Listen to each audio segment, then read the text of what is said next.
You are listening to the Critical Mass Radio Show, Orange County's business talk show, focused on exploring topics of interest to CEOs who are leading middle market companies. With your host, Ric Franzi. Hello and welcome to Orange County's longest running business talk show. And I am your host, Ric Franzi. And man, do we have a good show planned for you. Bruce Watanabe, who is the CEO of PowerBuy, is our guest. Bruce, welcome to the program. Thank you, Rick. Let's get forward to it. Yeah, I'm excited to have you on the show. And so let's get started. Your current business has been in business for about 2 years. So Let's go back, Bruce. What was the original motivation for you to start this business?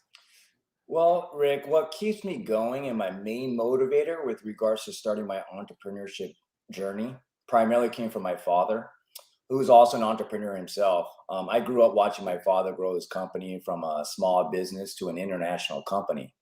And I've always told myself that one day, not only do I want to achieve my father's success, but be able to surpass him. And that's probably what kept me going every day, outside of other factors, obviously. But that's probably my primary motivation to start my business. And that's a healthy rivalry with your father? He retired 10 years ago, but he's always keeping tabs on me to see how I'm doing. I have a grown son, and I know there's a very healthy, positive challenge between him and I. We just were away for a weekend retreat, and it's kind of fun to get into a snowball fight and whatever you used to do with them as little, even as adults. There's a little bit of that. So that's great. Yes. So what have you learned? Or have you had any pivots? So let's roll that into two. What have you learned since you launched this company? And have there been any major or minor pivots on the way? Oh my God, that's a great question. I've had a few battle wounds that I can share with your audience.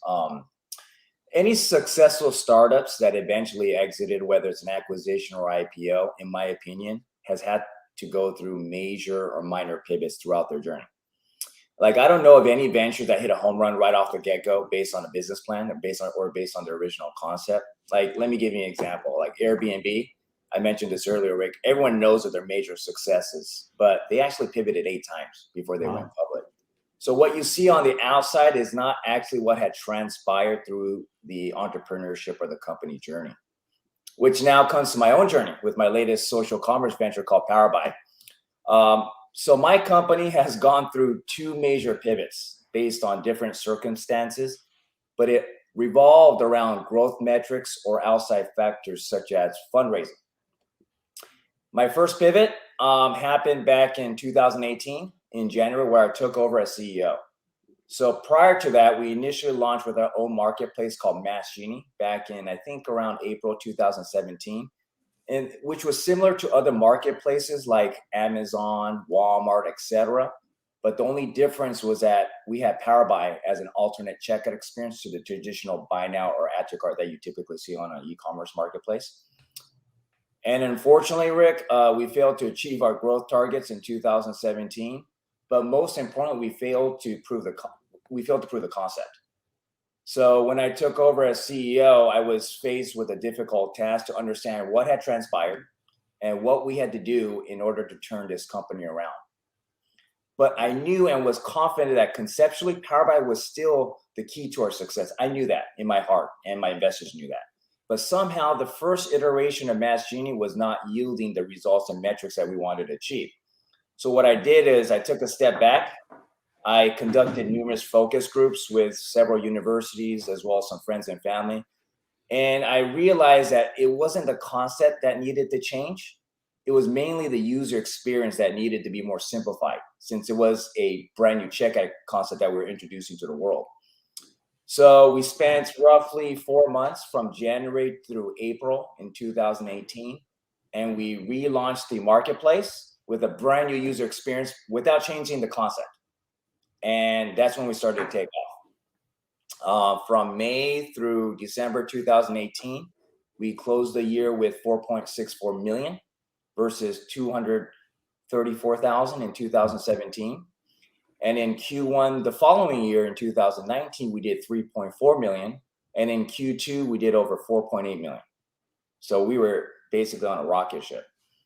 And during that same time, we opened up our Series A round. And 2 weeks prior to the closer round, it was a pretty big round, roughly around July and August of that year. And without going into the details, the deal with my lead VC fell apart, and we weren't able to close the round. And without the new funding in place, we were not able to sustain our top line growth, and we were forecasting to do about 50 million that year in total revenue. So once again, we were forced to make a major decision: either shut down the company due to the lack of funding to fuel our growth, or pivot the business. And we chose the latter in September 2019. But although we lost our Series A that year, we knew that we proved the PowerBuy concept, because all of our growth that we achieved in 2018 and 2019 was on the heels of PowerBuy, the concept, and everyone, we had a product market fit. We were able to get consumer adoption, etc. And so we knew that. So what we decided to do in our pivot is to make PowerBuy available to brands and retailers as a SaaS offering. So looking back, I'm always in the belief that everything happens for a reason, Rick. And I'm glad that we made that decision to pivot to SaaS, as we have better unit economics now, and we don't need as much capital to fuel our growth. Our merchant acquisition cost now is less than a penny, versus before we brought it down to like $19 per customer. And I'm proud to say currently, Rick, we have over 800 plus Shopify merchants worldwide currently using PowerBuy today. And we were able to reopen our Series A round again with our new business model. So sorry about the long story, but yeah, we pivoted twice, up and downs, etc. So that's kind of my story, and I'm sure that we'll have another pivot in the near future. So let me unpack that just a little bit, Bruce, because that's such an entrepreneurial journey. High level question from your perspective as the founder, dealing with the investors and VCs, how distracting, and you still have to do your day job, but how demanding and distracting can it be when you're out working with potential investors to buy into the vision of the company and then ultimately to make the commitment and invest in the company? Yeah, so you have to wear two hats as a CEO. One is you got to basically continue to run your day-to-day operations and achieve your growth metrics that you basically promise your existing investors. And number two is to look for new investors, whether it's coming from a VC, family offices, or corporate VCs. What I did was I had to delegate the day-to-day operations to my executive team while I focused on basically meeting the new investors. And that's kind of how I was able to navigate through my seed round all the way through my Series A round, is to basically have a team in place that understands your vision, that understands your business, and being able to alleviate that and delegate that to them while I basically focus on VC funding. Because as long as the business is continuing to grow and we're meeting our objectives and growth metrics, the VCs will fall into place. So they go hand in hand. Right. So I'm wondering, what's it like when you have a team that has worked so hard on a business model and they're starting to get some results, a couple $100,000, maybe it's nowhere near what the plan was, but I have to believe those moments of pivot don't come with a universal agreement across the leadership team. So as the CEO, how did you and how do you bring focus to the decision that has to be made, even if it's not a popular or at least a unanimous decision, Bruce? For me personally, the vision and mission is critical in any startup ventures or even an enterprise. So as long as the vision and mission is clear to the executive team, all the way down to the engineers and customer experience managers that are supporting the business, as long as that vision and mission is clear, then I think that we can get through any hurdles, up and downs, etc., from a startup to an enterprise business. So keeping that vision and mission very clear and transparent across the entire organization is I believe is a key to success. Okay, so in that, you went from a B2C model, if I understand the evolution to what is now PowerBuy, to a B2B model. Correct. And when did you sense that? How long before you actually made that change did you sense as an entrepreneur, I think there may be a better path to market to deliver on our vision and our mission than the current go-to-market strategy that we have inside the company? So the B2b business model was always in our roadmap in the company. We wanted to start with B2C on our own marketplace first, make sure that there's product market fit, consumer adoption, because the whole PowerBuy concept is fairly new, in the world, primarily in the US as well. So what happened was when I lost my Series A, it kind of forced me to fast track the B2B model. And although our original plan was to grow the B2C, get it to 50 million was our goal that year, 250 was the following year, and then go to B2B once we're able to create a big splash about PowerBuy. But because of the fact that we lost our Series A round, we just didn't have the capital to continue to fuel that growth. Therefore, we fast tracked PowerBuy B2B into the 2020 roadmap. So that's what we did. So it was never like we thought about it one day and also we decided to go to B2B. It was always in our roadmap. We were just forced to fast track it. Would you say, Bruce, and I don't know, maybe, but looking back on it, losing that round of funding was actually to the benefit of the company and PowerBuy? Yeah, as I alluded earlier, Rick, things happen for a reason, and I really believe that I am glad that we lost our Series A. Wow. And we were forced to pivot because I would have just kept on having to raise more money in order for me to fuel our growth. And in the marketplace business, Rick, I mean, you need a lot of money to continue to fuel that growth. Like Amazon.com, barely started making money on the marketplace business like a couple of years ago. They were losing money. I mean, AWS is primarily their profit generator, but .com it takes a lot of money to grow and sustain. So let's talk about PowerBuy because we've talked around it, but I feel like we could go a little deeper on what exactly does PowerBuy do? Why do these platforms and all these sellers find it as a valuable product to offer, service to offer, and how they're selling their products? Sure. So PowerBuy is a new, innovative, and interactive checkout experience that rewards shoppers like yourselves when they purchase more items while also sharing those items with their friends and family on social media, whether it's WhatsApp, Instagram, Facebook, Twitter, etc. And the PowerBuy checkout experience incorporates like features such as group buy, multi-product checkout. We leverage a lot of proprietary AI ML technologies to drive conversions, social gamification, and social sharing. And it's all to make the checkout experience more interactive and fun versus when you click on a buy now or add to cart, it's really boring and it's been around since the 90s. So e-commerce as a whole, in my sheer opinion, has not been disrupted. Like there's a lot of buy now, pay later ventures that are creating a big splash right now. But at the end of the day, it's not a checkout experience. It's just a payment option. And they piggyback off the existing checkout flow like buy now or add to cart.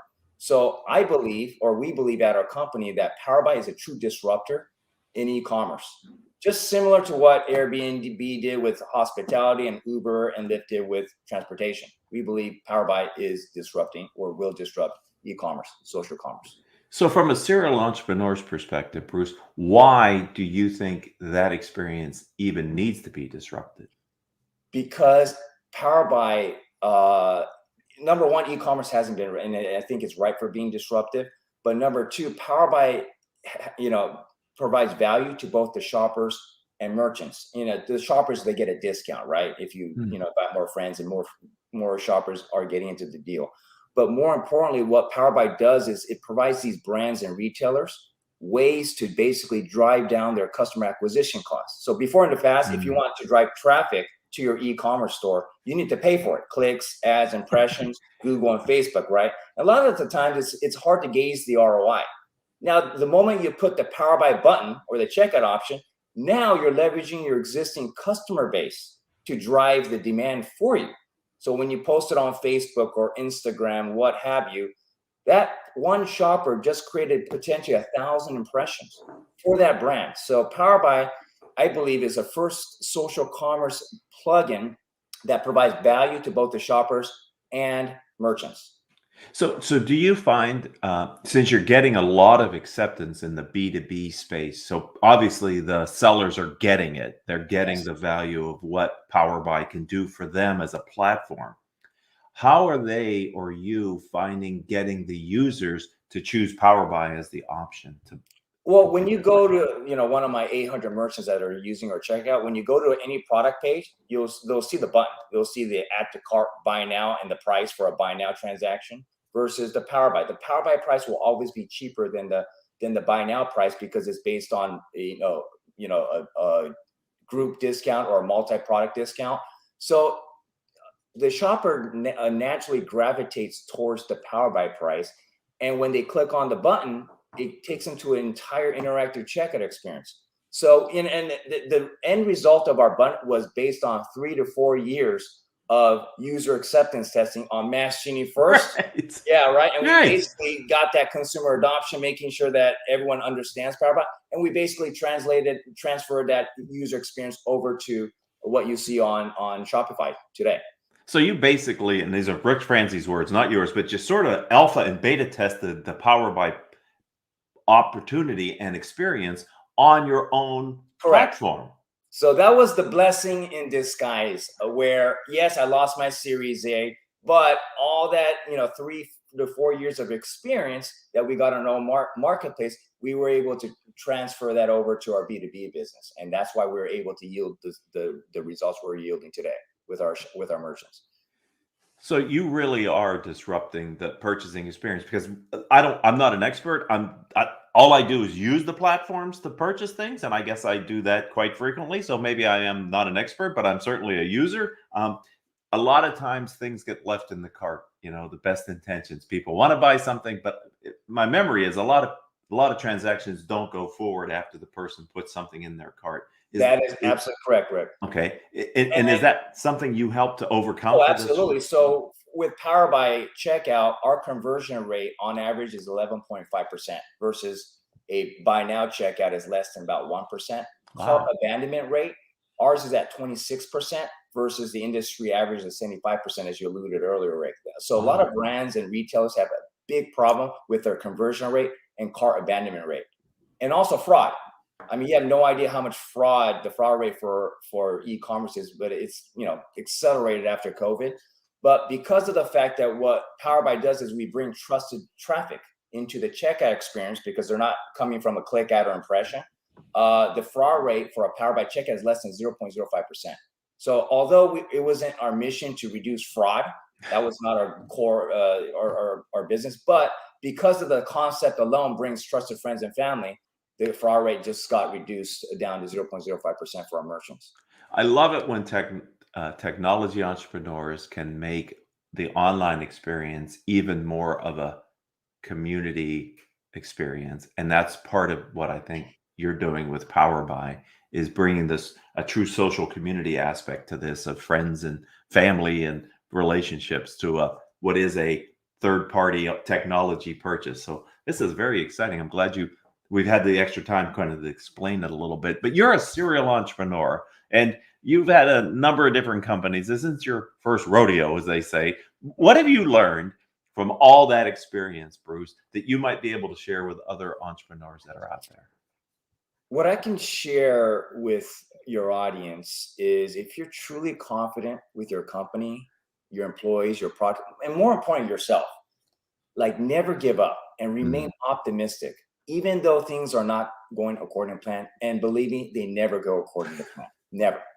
So as long as you keep your entire company employees crystal focused on the vision and mission of your company, that is by far probably one of the most important aspects of leading starting your own business or leading a company. I think it's the hardest thing to do in business, Bruce, is start a business from scratch. The world doesn't need another fill in the blank, another buying experience. We don't know we need a better buying experience until someone teaches us that. But that's not always easy. So I applaud you for not only successfully growing PowerBuy, but all the work that you've done before that. But even before you became a serial entrepreneur, you had a career at IBM. And so I'm wondering, what did your time at IBM do to prepare you to become this successful serial entrepreneur? Well, my experience working at IBM was awesome. I mean, from such a young age, I was able to travel across the globe, meeting fellow IBMers, that had different backgrounds, cultures, experiences, which I truly believe helped me get a clear understanding how to work with people from different countries. And that's why I was able to do business around the world.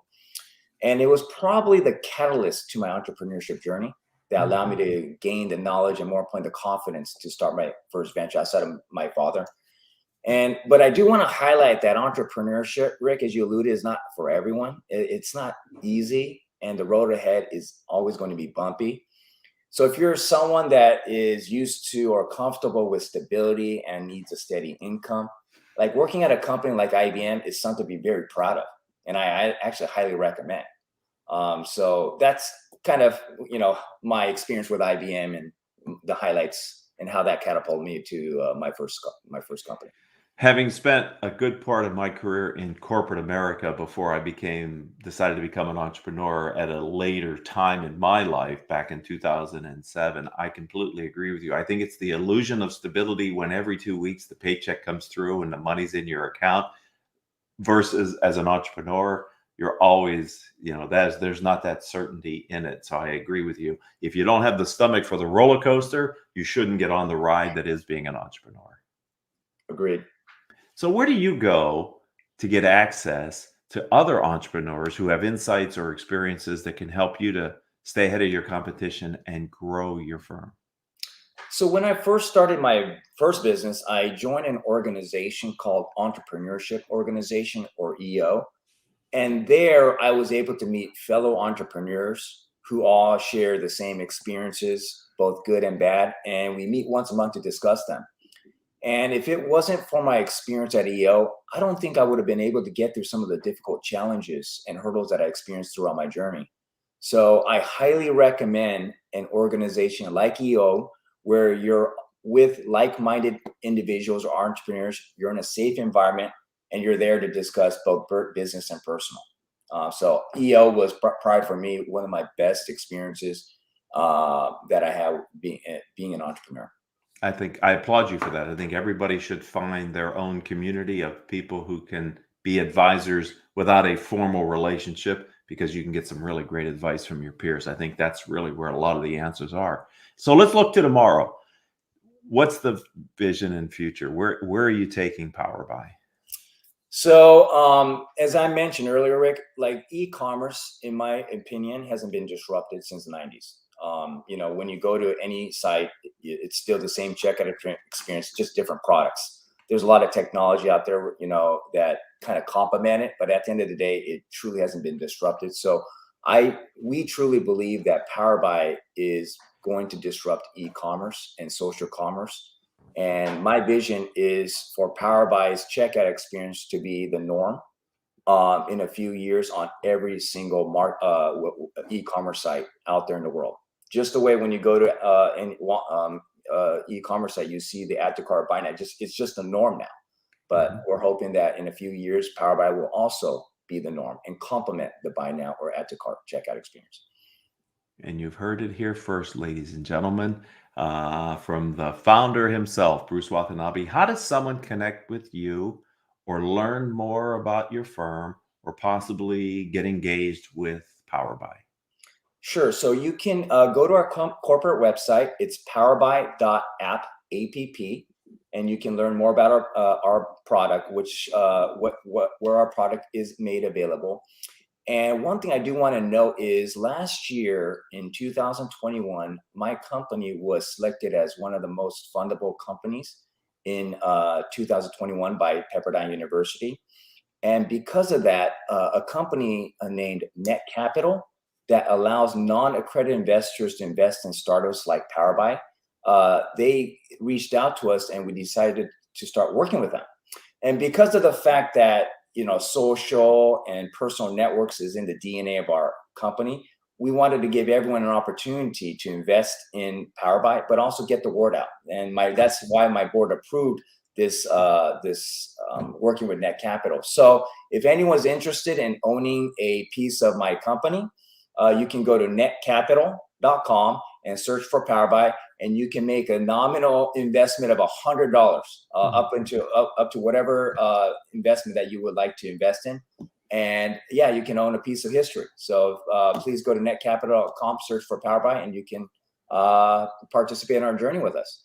Congratulations on that. And that's really an exciting way to democratize investing in fast growth, successful early stage companies is through some platform like that. I'm Correct. really. Yeah, because in the past, all the investors that have invested in PowerBuy are either a family office, a VC, or a corporate VC. And Net Capital allowed, we had to go through a bunch of SEC requirements and audit reviews, but it allows any non-accredited investors to make a nominal investment, even using a credit card. So I thought that was really cool and slick. Never heard of it before. Yeah. And I think it's great to allow others to take an opportunity to invest in a company such as yours. So thank you for bringing that up. And thank you, Bruce, for taking a little bit of time out of a busy, hectic schedule to share your company's story and your vision for the future. I really appreciated it. Well, thank you. It was a pleasure. And I really enjoyed the time together. And I'd like to thank the audience. You've listened to another episode of Orange County's longest running business talk show. Bruce's episode was episode number 1350 in our catalog. Feel free to peruse it and see what else is there. But if you're an Orange County entrepreneur and you'd like to tell your story, then connect with me on LinkedIn. I'm Ric, R-I-C, Franzi, F-R-A-N-Z-I, and that's the same as my website, ricfranzi.com. And until the next time we have a chance to be together, I hope all of your business decisions will move your company in a positive direction.